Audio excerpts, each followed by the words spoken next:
रोजगार और नौकरियों के सृजन के बारे में आप क्या कहेंगे? और वो कहते हैं कि ये हमारी सबसे बड़ी प्राथमिकता रही है, इसलिए हमने पूंजी निवेश पर खर्च लगातार बढ़ाया।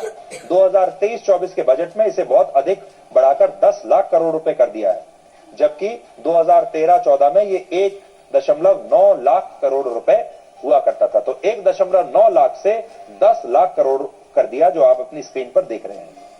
अब देखिए आगे वो कहते हैं कि जब भारत में 10 वर्षों से भी कम समय में मेट्रो लाइन की लंबाई को 248 किलोमीटर से 905 किलोमीटर पर ले गया, क्या इससे अधिक नौकरियां पैदा नहीं हुई? जब भारत 10 वर्षों से भी कम समय में हवाई अड्डों की संख्या 74 से 149 पर ले गया, क्या इससे नौकरियां पैदा नहीं हुई?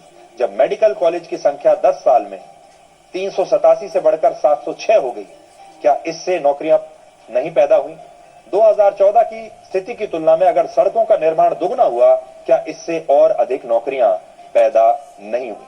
और यही कारण है कि हाल के वर्षों में श्रम बाजारों में रोजगार दरें गिरती देखी गई, जो 2018-19 में 5.8% से घटकर 3.2% पर आ गई। और उसके बाद उन्होंने आंकड़े दिए। उन्होंने ये भी बताया, जो मैं आपको कह रहा था, 2018-19 में देश में बेरोजगारी 5.8% थी, 2022-23 में घटकर 3.2% हो गई, और अब देश में पहले से कहीं ज्यादा लोग काम कर रहे हैं। 2018-19 में देश की 50.2% आबादी कामकाजी थी, लेकिन अब आज देश की 57.9% या कह लीजिए 58% आबादी कामकाजी है। इसलिए सोचिए, अगर भारत में काम करने वाले लोग बढ़ रहे हैं, तो बेरोजगारी को लेकर विपक्ष जो राजनीति करता है, उसका सच क्या होगा?